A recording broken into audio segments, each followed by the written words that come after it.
Ito na ang day 3 namin. At ito ang breakfast namin. Banh mi, po, at saka basta sausage noodles.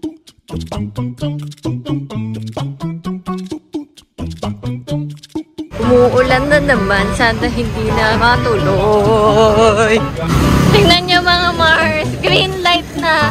Pero yung mga kotse ko pa din. Stop light po. Hindi ko maintindihan dito sa Vietnam. Welcome to Pasig River. What's that? Wow! Kuya, ang daming nakuha, oh. Tilapia and catfish. Wow! So big. Dito nyo nakuha mga Mars. Ay, oo nga. Ang dami din patay na isda. Hindi ko alam kung saan kami mapupunta, guys. Ayan, guys. Nakikita na namin yung, what's that? Cafe building? Cafe apartment. Ah, cafe apartment pala. So, ito nga pala yung cafe apartment. Ayan. Tapos ito yung parang walk street nila. So, pwede naman. At nakikita nyo may mga sumasayaw dyan. Sige. More. More. Ang tigas ng katawan. Yeah, magta-try kami ng local juice. Sours? Ayan. May pag-mix sila ng ganyan. So, ito yung pomelo juice nila o yung kilikili ko na sabaws na huwag na tignan. Makumeshi. I could taste the bitterness. Yeah, a little bit. Super organic. Refreshing naman. So fine. Yeah, good. Yan guys, meron din silang city tour. Okay din naman dito sa Vietnam, pero sa city nga dapat kayo para makita nyo talaga yung French colony na style ng mga building. So, Bashi, ito na pala yung bagong church ng Vietnam.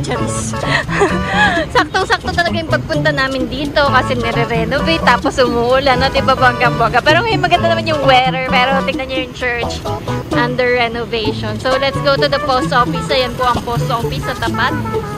At Book Street. Let's go. Ayan, ito yung loob niya ng post office. Hindi na kami kukuha kasi hindi namin alam where we're gonna stay. Is it? When? Where? Kaya hindi na kami bibili. So, labas na tayo. Let's go. Ayan, nandito naman kami sa Book Street. So, tabi lang pala sila, tabi-tabi. Yung mga tourist spot. Hi! Yung kilikili ko dito, nagbabagyo na. Buti na lang ito na sinuot ko kasi ano po mainit. You wanna see waves? Water waves? Sure. I want to swim. You wanna swim? Yes. Go here. Ito yung local nila na coffee shop. Table and chair na nila yan. Nakaupo lang dyan. Tapos ayun yung nagbebenta si ate. Dito na pala kami makakain sa 4-piece pizza. Kasi masarap daw dito. So, let's go! Hi! We're here finally. So, ito ang lunch namin for today's video. Yan ang mga person kakain na. So, ito na mga Mars. Umulan na talaga. At ayan, nandito na kami sa Independence Palace nila. Pero may entrance fee pala. Oo, tignan nyo. Go na. Pero, sige, go! Gigil ako ng baklang yun, ah. Nakikita ako! Jollibee! Jollibee in Vietnam! Oh my God! Chinese Jollibee! Sarap! Iced tea! Oh, diba ang kukulit ng mga batang ito? Mga pasaway. Ayan yung in-order namin chicken. Di na na-videoan kasi tiniktok na namin muna. Ayan. Pumpkin chicken soup. And then, ito daw super spicy. Sobrang spicy. Itong iced tea, lasang iced tea na may peach lang. Peach na nasa can. Ganun.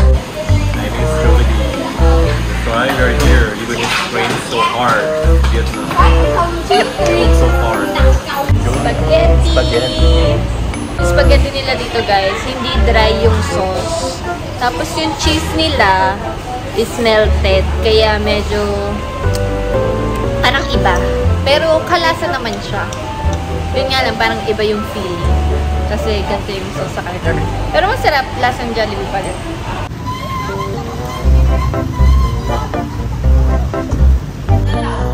We're going now. Highest Cafe. Ito na yung order namin.